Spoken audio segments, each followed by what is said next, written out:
الحمد للہ رب العالمین والصلاة والسلام علی المبعوث رحمۃ للعالمین نبینا و امامنا محمد وعلی آلہ واصحابہ اجمعین، اما بعد فاعوذ باللہ من الشیطان الرجیم ما اصاب من مصیبۃ الا باذن اللہ ومن یؤمن باللہ یہد قلبہ واللہ بکل شیء علیم۔ وروى الامام مسلم فی صحیحہ عن ابی ہریرہ رضی اللہ عنہ ان رسول اللہ صلی اللہ علیہ وسلم قال سنتان فی امتی ہما بہم کفر الطعن فی النسب والنیاحة علی المیت۔ وروى الشیخان عن ابن مسعود رضی اللہ عنہ مرفوعا لیس منا من ضرب الخدود وشق الجیوب ودعا بدعوى الجاہلیہ۔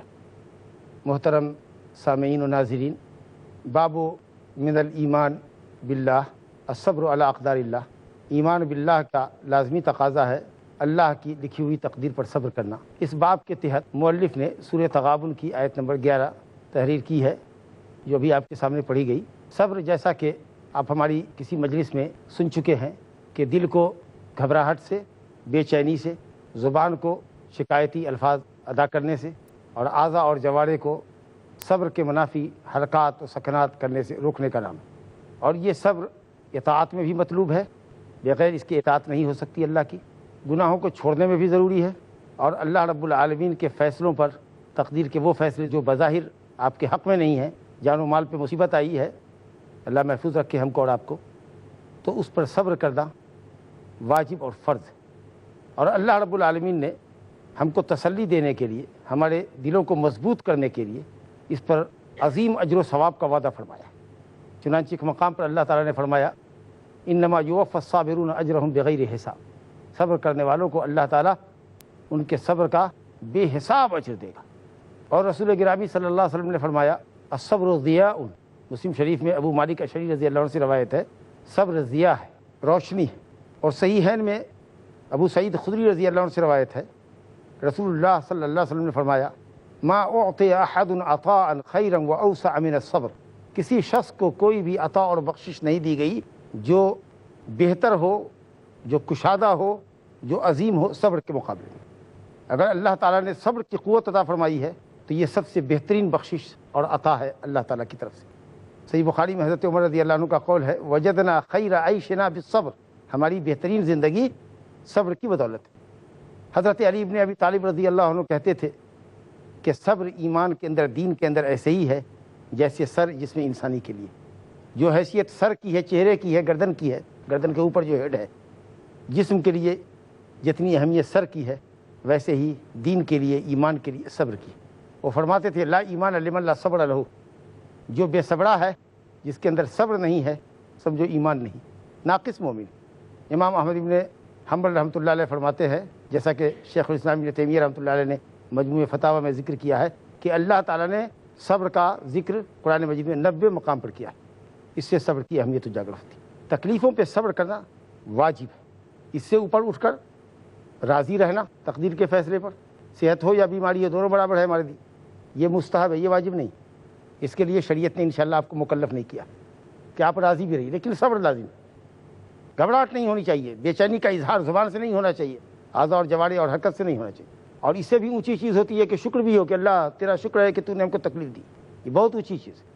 اللہ نے فیصلہ کیا کہ آپ کی گاڑی جل جائے، گاڑی جل گئی، اللہ نے فیصلہ کیا، اس حد تک اللہ کے فیصلے پر راضی رہنا آپ پر واجب ہے۔ صبر بھی کرنا ہے اور راضی بھی رہنا ہے کہ اس کے فیصلے میں کوئی غلطی نہیں۔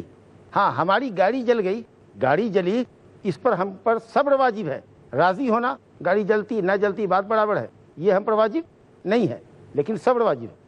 لیکن اللہ کا حکم ہے، اس جلی حکم اللہ کا ہے، اس حد تک ہم راضی ہیں کہ اللہ جو تو نے فیصلہ کیا، تیرے فیصلے میں کوئی شر نہیں ہے، اس میں کوئی نہ کوئی بھلائی ہے جو ہم نہیں جانتے۔ تو اللہ کے فیصلے کے تعلق جو تقدیر کی ہے اس نے، اس پر ہم صابر بھی ہیں، راضی بھی ہیں۔ جو چیز سامنے آئی ہے، جو چیز مقدور ہے، ہمارے سامنے ہوئی ہے، اس پر صبر واجب ہے، رضا اور شکر واجب نہیں ہے، مستحب ہے۔ بہرحال آیت کریمہ آپ کے سامنے ہے، اللہ تعالیٰ فرماتا ہے ما اصاب من مصیبت، کوئی بھی مصیبت پہنچتی ہے، کسی کو بھی کوئی مصیبت پہنچتی ہے، یعنی جان میں، مال میں، زمین میں کوئی بھی مصیبت کسی طرح کی بھی آتی ہے۔ اور میں آپ کو بتاؤں، مصیبت انسان کی جان پر بھی آتی ہے، مال پر بھی آتی ہے، اولاد پر بھی آتی ہے، لیکن سب سے بڑی مصیبت دین پر آتی ہے۔ جب ایک انسان اپنے آپ کو مسلمان کہتا ہے لیکن واجب کو چھوڑتا ہے، زندگی میں نماز کو چھوڑتا ہے، روزے کو چھوڑتا ہے، اور گناہ اس کے سامنے مزین کر دیا گیا ہے، شراب، زناکاری، بدماشی، چوری چماری، یہ سب اس کو اچھا لگتا ہے، تو سمجھو کہ یہ سب سے بڑی مصیبت میں ہے۔ جان مال اولاد پر ہونے والی مصیبت کے مقابلے میں یہ بہت زیادہ سنگین مصیبت ہے جو اس کے دین پر آئی ہوئی ہے۔ بیوقوف ہے جو یہ نہیں سوچ رہا ہے کہ دین جیسی عظیم نعمت اسے کیسے ضائع اور برباد ہو رہی۔ تو سب سے سنگین مصیبت دین کی ہے۔ اللہ تعالی ہم لوگوں کو اپنے دین کے تئیں کسی فتنے میں مبتلا نہ کرے، اور اللہ تعالی ہماری جان میں مال میں محفوظ رکھے۔ صبر کا مطالبہ تو پہلے نہیں کر سکتے، اللہ ہم کو صبر دے، لیکن جب عافیت کا مطالبہ ہے، اللہم انی اسألک العفو والعافیہ، اللہ عافیت دے، معافی دے، عافیت دے، لیکن جب تکلیف آ جائے تب صبر واجب ہے۔ تب اللہ سے مطالبہ کیجئے کہ اللہ یہ مصیبت آئی ہے، مشکل آئی ہے، تیری طرف سے آئی ہے، ہم کو صبر عطا فرما۔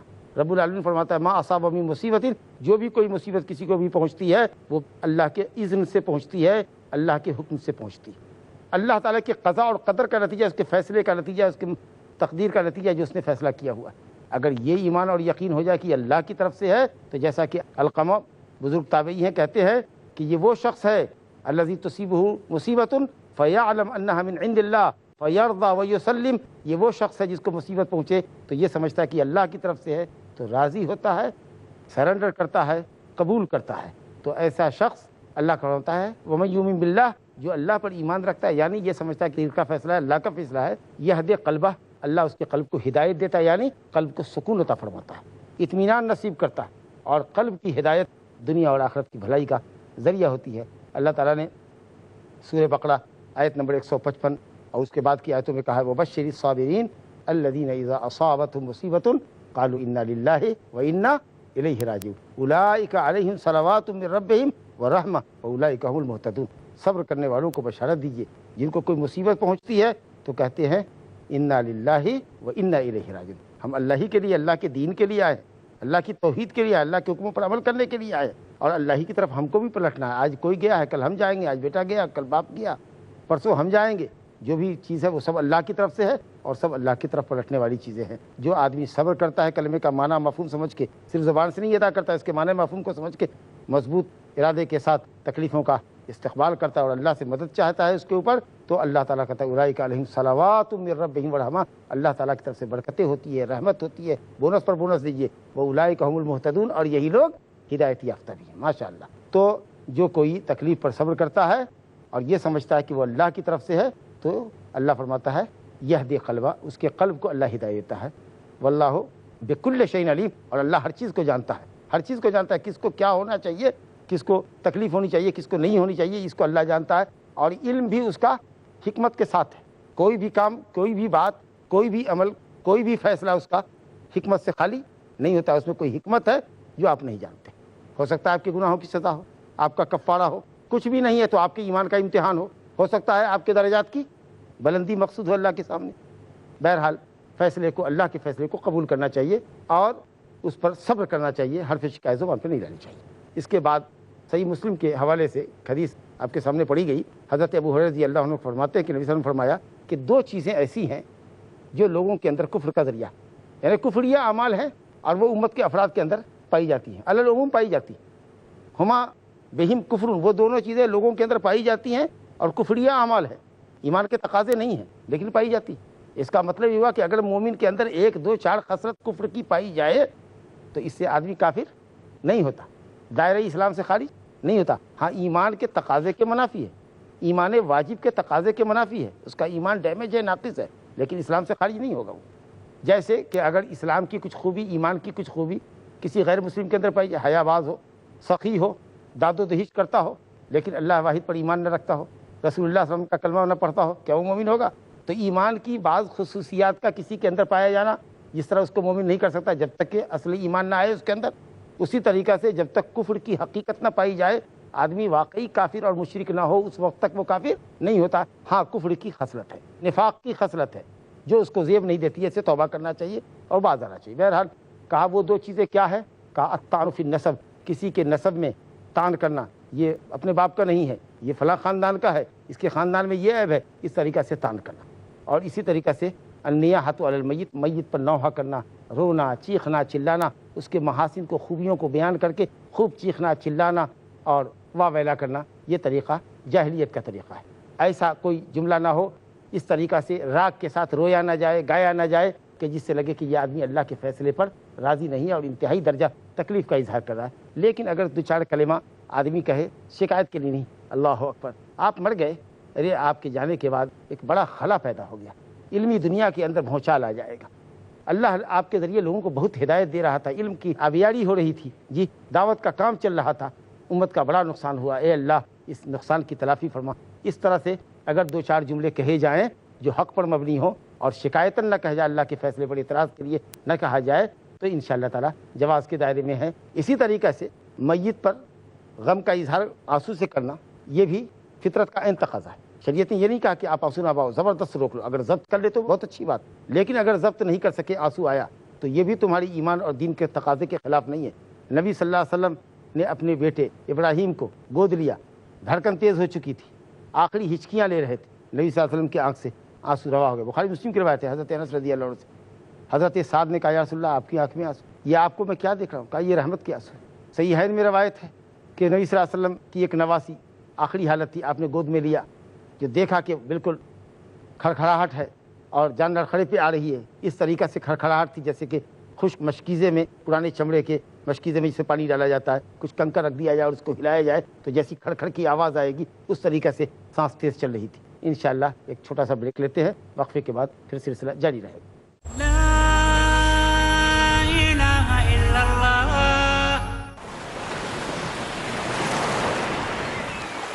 كلما ناديت يا قال يا عبدي أنا الله.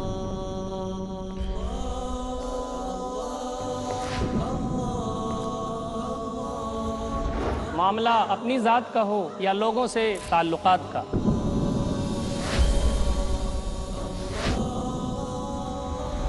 عبادت کا ہو یا تجارت کا، حسن سلوک کا ہو یا بندوں کے حقوق کا، صرف الفاظ سے نہیں اپنے اعمال سے مومن بننے کا ثبوت دیجیے. وہی کیجیے جو بندوں سے پروردگار بولتا ہے، کیونکہ صرف مومن کا کردار بولتا ہے.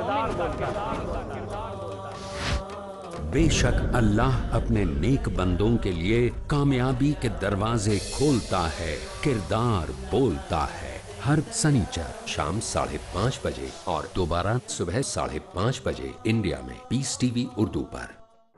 He faces.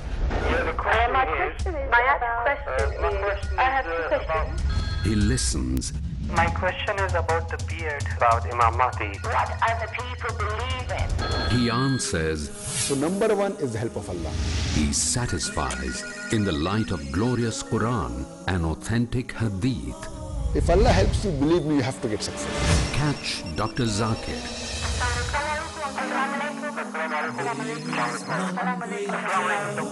Then we have the next call, please.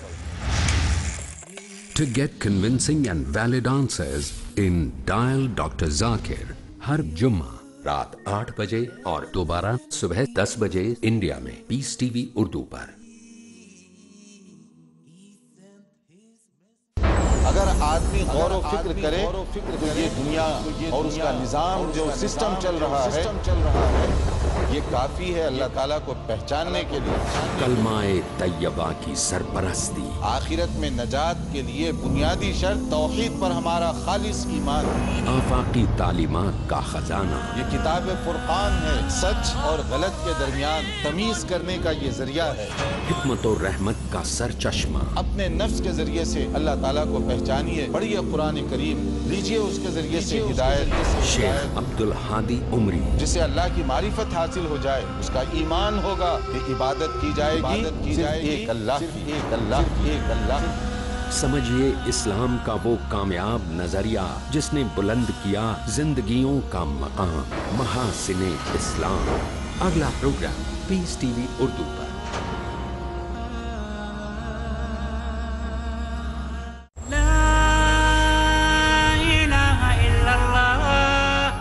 السلام علیکم ورحمۃ اللہ وبرکاتہ.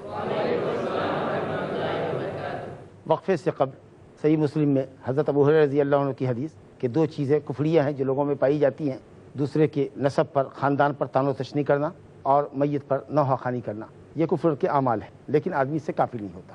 اور میں نے عرض کیا کہ اگر آدمی دو چار جملے اظہار غم کے لیے بولے، اظہار حقیقت کے طور پر، بڑے عالم کی کوئی موت ہو گئی، بڑے داعی کی کوئی موت ہو گئی، لیکن مقصد اللہ کے فیصلے پر اعتراض نہ ہو، جیسے نبی صلی اللہ علیہ وسلم کی وفات پر حضرت ابوبکر صدیق رضی اللہ عنہ آئے، آپ نے نبی صلی اللہ علیہ وسلم کی پیشانی کا بوسہ دیا اور کہا کہ آپ کا انتقال ہو گیا، اللہ تعالیٰ آپ کو دو موت نہیں دے گا، ایک ہی موت تھی جس کا مزہ آپ چکھ چکے، اب آپ کو موت نہیں دے گا۔ اس طریقہ سے فاطمہ رضی اللہ عنہا نے کہا ابا جان آپ نے رب کی پکار کو قبول کر ہی لیا، چلے ہی گئے، جائیے ابا جان آپ کا ٹھکانہ جنت ہے۔ صحیح بخاری میں حضرت انس کو کہا انس رسول اللہ صلی اللہ علیہ وسلم کے جسم پر مٹی دے کر آ گئے، دفن کر کے آ گئے، یہ دیکھو یہ کیسا جملہ ہے۔ تو اگر دو چار جملے ہوں شکایتاً نہ ہوں تو انشاءاللہ چلے گا۔ اسی طریقہ سے میت پر غم کا اظہار آنسو سے کرنا یہ بھی فطرت کا عین تقاضا ہے۔ شریعت نے یہ نہیں کہا کہ آپ آنسو نہ بہاؤ، زبردست روک لو، اگر ضبط کر لے تو بہت اچھی بات، لیکن اگر ضبط نہیں کر سکے آنسو آیا تو یہ بھی تمہاری ایمان اور دین کے تقاضے کے خلاف نہیں ہے۔ نبی صلی اللہ علیہ وسلم نے اپنے بیٹے ابراہیم کو گود لیا، دھڑکن تیز ہو چکی تھی، آخری ہچکیاں لے رہے تھے، نبی صلی اللہ علیہ وسلم کی آنکھ سے آنسو روا ہو گئے۔ بخاری مسلم کی روایت ہے، حضرت انس رضی اللہ عنہ سے حضرت سعد نے کہا یا رسول اللہ آپ کی آنکھ میں آنسو، یہ آپ کو میں کیا دیکھ رہا ہوں؟ کہا یہ رحمت کے آنسو۔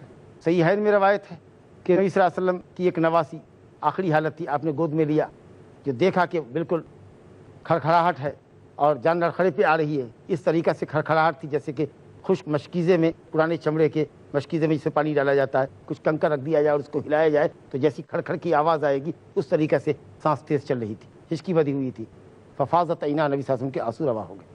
تو یہ رحمت کے آنسو۔ تو اگر آدمی عزیز و قریب کے موت پر غمزدہ ہوتا ہے، چہرہ اترا ہوا ہے، آنکھوں سے آنسو روا ہے، کوئی حرج نہیں ہے۔ حضرت ابراہیم نبی صلی اللہ علیہ وسلم کے صاحبزادے کی موت پر بھی نبی صلی اللہ علیہ وسلم کی آنکھوں سے آنسو روا ہوا، اور آپ نے کہا ہے ابراہیم ہم تمہاری موت پر سوگوار ہے، آنکھیں اشکبار ہے، دل غمزدہ ہے، لیکن زبان سے کوئی حرف شکایت ادا نہیں کر سکتے، ہم تمہاری جدائی پر اے بیٹے ابراہیم بہت غمگین ہیں۔ تو اس طریقہ سے یہ چیز صبر کے منافی نہیں ہے، لیکن جزا فضا کرنا، جیسے کہ ابن مسعود رضی اللہ عنہ کی حدیث میں ہے، آپ نے فرمایا کہ وہ شخص لیس منا، وہ شخص میرا امتی نہیں ہے۔ وعید کی حدیث ہے، اہل علم سفیان ثوری، امام احمد بن حنبل اور دوسری علماء کہتے ہیں کہ اس کی کڑیت مت کرو، زیادہ تحقیق مت کرو، اس کی مکمل امتی نہیں ہے کہ ناقص امتی ہے، ایسا مت کہو بس میرا امتی نہیں ہے۔ یہ بات تو سب مسلمان اہل سنت پر یقین رکھنے والا جانتا ہے کہ آدمی گناہ کبیرہ کرنے سے دائرہ اسلام سے خارج نہیں ہوتا، مطلب یہ ہے کہ وہ ہمارے طریقے پر نہیں، ہماری ملت پہ نہیں ہے، لیکن اس کو ایسے ہی رہنے دو، لیس منا وہ ہمارا امتی نہیں ہے، ایسے ہی مانا کرو، تاکہ زجر و توبیخ لوگوں کو حاصل ہو۔ کون؟ جس نے ضرب الخدود، جس نے گال پہ تماچا لگایا۔ مصیبت کے وقت میں عام طریقے سے لوگ گال پہ تماچا لگاتے، لیکن اگر چہرے کے دوسرے حصے پر بھی تماچا لگایا یا سینے پر تماچا لگایا، گھوسا مار رہے سینے پر غم میں، تو وہ بات بھی وہی ہوگی، گال پر تماچا لگانے کے معنی میں ہوگا۔ اسی طریقے سے آپ نے فرمایا کہ وہ شخص میرا امتی نہیں ہے جس نے گریبان چاک کیا۔ یہ گریبان جس سے گردن آپ کپڑے میں گھساتے ہیں، آج کل تو ویسے ہی شرٹ چری ہوئی ہے ہماری، پھٹی ہوئی ہے، لیکن اس کے باوجود بھی غم میں دیکھتے ہیں کہ پھاڑ دیا، یا تو پورا کپڑا پھاڑ دیا یا کچھ پھاڑا۔ یہ جاہلیت کا طریقہ تھا، لوگ غم کے اظہار میں اپنا گریبان چاک کر دیتے۔ اور اسی طریقے سے ودعا بدعوى الجاہلیت، جاہلیت کی پکار پکارا، واہ ویلا، ہائے مصیبت، ہائے ڈاکہ پڑ گیا، میں مر گیا، میں مر جاؤں گی، اس طریقے سے مرد عورت واہ ویلا کرتے، جاہلیت کی پکار۔ اسی طریقے سے جاہلیت کی پکار عمومی طور پر عصبیت کی طرف بلا رہے، خاندان کی طرف بلا رہے، خاندان کی دہائی دے رہے۔ اسی طریقے سے کچھ لوگ اللہ ان کو ہدایت دے مسلکی عصبیت کی طرف بلاتے، ہمارے مسلک پر آؤ، یہی مسلک حق ہے جی، ارے قرآن حدیث کی طرف بلاؤ لوگوں کو۔ تو اگر مسلکی تعصب ہے تو بھی یہ جاہلیت کی پکار ہے، اور اگر اسی طریقے سے خاندانی قبائلی عصبیت ہے یہ بھی جاہلیت کی پکار ہے، اور میت پر واہ ویلا کرنا یہ بھی جاہلیت کی پکار ہے۔ کہا لیس منا، وہ شخص ہمارا امتی نہیں۔ تو یہ جو شکلیں ہیں یہ بہت غلط ہیں۔ ترمذی کے حوالے سے مولوی رحمۃ اللہ علیہ نے یہاں دو حدیثیں ذکر کی، ایک ہی صحابی سے مروی ہے، ایک ہی سند ہے، اس لیے اس انداز پہ ذکر کیا ہے کہ جیسا لگتا ہے کہ یہ ایک حدیث ہے، حالانکہ یہ دو حدیث ہیں، ایک راوی ہے، سند بھی ایک ہی ہے۔ حدیث ہے اذا اراد اللہ بعبدہ الخیر، اذا اراد اللہ بعبدہ الخیر عجل له العقوبۃ فی الدنیا، واذا اراد اللہ بعبد الشر اخر عنہ العقوبہ حتی یوافی بہ یوم القیامہ، او کما قال صلی اللہ علیہ وسلم۔ اور دوسری روایت ہے ان عظم الجزاء مع عظم البلاء الی آخر الحدیث۔ نبی صلی اللہ علیہ وسلم نے فرمایا کہ اللہ تعالیٰ جب کسی بندے سے خیر کا ارادہ کرتا ہے، کسی کو کسی بھلائی سے نوازنا چاہتا ہے، اللہ اکبر، غور فرمائیے، مصیبتیں کتنی بڑی نعمت ہے، آپ اندازہ کیجیے گا اس میں، جب اللہ کسی بندے کے لیے بھلائی کا ارادہ کرتا ہے تو اس کے گناہوں کی سزا دنیا میں اس کو دیتا ہے، مصیبت میں مبتلا کرتا ہے، جان مال کے فتنے میں مبتلا کرتا ہے، یہاں تک کہ وہ اس پہ صبر کرتا ہے، اور ماشاءاللہ اگر صبر کے ساتھ رضامندی بھی ہو اور توبہ استغفار بھی ہو تو گناہوں سے پاک ہو جاتا ہے۔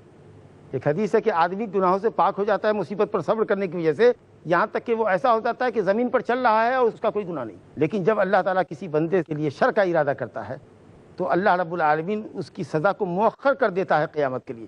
دنیا میں مست رہو، جان مال میں کوئی تکلیف نہیں، اللہ رب العالمین بھلائی کا کسی کے لیے ارادہ کرتا ہے تو تکلیف دیتا ہے، اور آدمی صبر کرتا ہے اور شکر کرتا ہے تو بڑا اونچا مقام پاتا ہے۔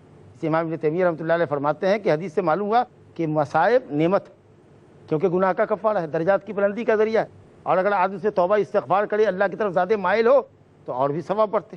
لیکن اللہ تعالیٰ جس کی عاقبت خراب کرنا چاہتا ہے اس کی سزا کو ٹال دیتا ہے، حتیٰ یوافی ابھی یوم القیامہ، قیامت کے دن پورا بدلہ لے گی۔ اور ظاہر ہے کہ آخرت کا عذاب، عذاب الآخرت اشد و ابقا، وہ تو بڑا سخت ہوگا اور باقی رہنے والا ہوگا، تو بہت سخت صورتحال ہوگی۔ تو اس لیے اللہ رب العالمین کسی کو آخرت کے مقابلے میں دنیا میں سزا دیتے۔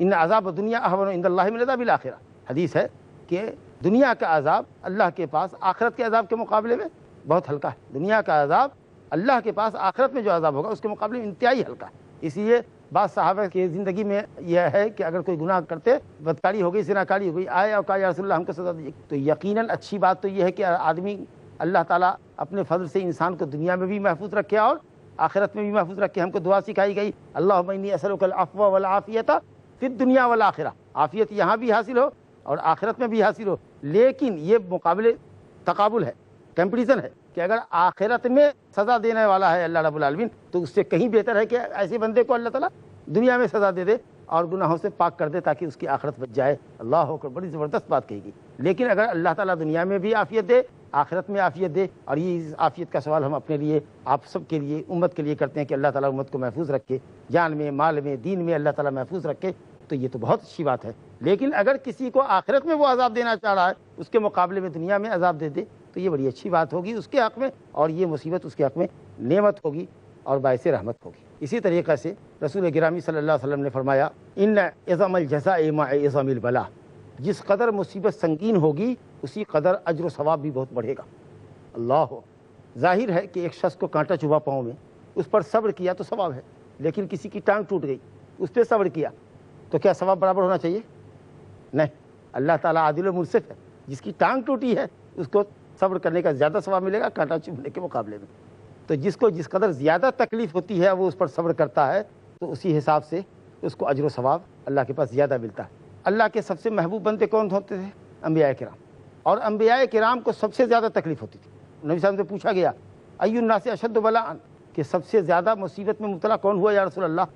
تو آپ نے کہا الانبیاء ثم الامثل فالامثل، پھر اس کے بعد جو لوگ تھے درجے میں، پھر ان کے بعد جو لوگ تھے درجے میں۔ گویا انبیاء کرام اللہ تعالیٰ کے سب سے محبوب بندے تھے اور سب سے زیادہ تکلیف انہی کو ہوئی، تاکہ اللہ تعالیٰ ان کا اجر و ثواب بہت بڑھا دے۔ تو اگر بلا اور مصیبت زیادہ بڑی ہوتی ہے تو اسی کے حساب سے اجر و ثواب بھی بہت بڑا ہوتا ہے۔ اور جب اللہ رب العالمین کسی بندے سے محبت کرتا ہے، اللہ وَإِذَا أَحَبَّ اللَّهُ عَبْدًا ابْتَلَاهُ، جب اللہ تعالیٰ کسی بندے سے محبت کرتا ہے تو اس کو آزماتا ہے۔ فَمَنْ رَضِيَ فَلَهُ الرِّضَا وَمَنْ سَخِطَ فَلَهُ السَّخَطُ، اور اگر وہ راضی ہوا اللہ کے فیصلے پر، جیسا میں نے کہا کہ صبر واجب ہے، راضی ہونا، شکر کرنا یہ مستحب ہے، ایمان کا بہت اونچا درجہ۔ اگر اللہ کے فیصلے پر صبر کیا اس نے تو اللہ اس سے راضی ہو گیا۔ وَمَنْ سَخِطَ فَلَهُ السَّخَطُ، اور جو ناراض ہوا، واویلا کیا، اس نے دل میں تکلیف رکھا اللہ کے فیصلے کے تعلق سے، تو اللہ تعالیٰ اس سے ناراض ہوا۔ اگر اللہ تعالیٰ کسی کو مبتلا مصیبت کرتا ہے تو یہ اس کی محبوبیت کی دلیل ہے کہ اللہ تعالیٰ اس کے گناہ کا کفارہ بنا رہا ہے، گناہ کا کفارہ بنا رہا ہے۔ یہ نہیں سمجھنا کہ یہ بیمار ہے، مصیبت زدائی، بہت پاپی آدمی ہے، بہت گنہگار ہے، تم کو کیا معلوم کہ گناہ ہو یا نہیں ہے۔ اچھا، بہت سے اچھے نیک بندوں کو آزماتا ہے اللہ تعالیٰ۔ ہم نے کہا نا کہ سب سے زیادہ نبی صلی اللہ علیہ وسلم نے فرمایا کہ سب سے زیادہ اللہ نے انبیاء کرام کو آزمایا، ان کے پاس کون گناہ ہوتا تھا؟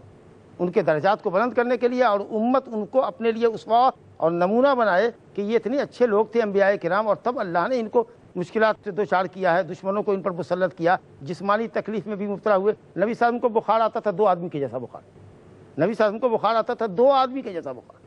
کسی بھی امت کے 2 آدمی کو جتنا بخار آتا ہے اتنا بخار آپ کے لیے آپ کو ہوتا تھا، کیونکہ اللہ رب العالمین اس تکلیف پر صبر کرنے کی وجہ سے آپ کا درجہ بلند کرنے والا تھا۔ تو تو اس لیے اللہ کے فیصلے پہ راضی ہونا چاہیے اور تسخط سے، ناراضگی سے، شکایت کرنے سے پرہیز کرنا چاہیے. یہ واجب ہے. اللہ رب العالمین سے دعا ہے اگر تکلیفیں آ جائیں تو صبر کرنے کی توفیق عطا فرمائے. تکلیفوں کے آنے سے پہلے ہم صبر کا مطالبہ نہ کریں، عفو اور عافیت کا مطالبہ کریں، لیکن اگر تکلیف سے دو چار ہو تو صبر کریں. وباللہ تعالیٰ توفیق. وصلی اللہ علی نبینا محمد وآلہ وصحبہ اجمعین. اللہ اللہ یا ربی یا اللہ، اللہ یا ربی یا اللہ.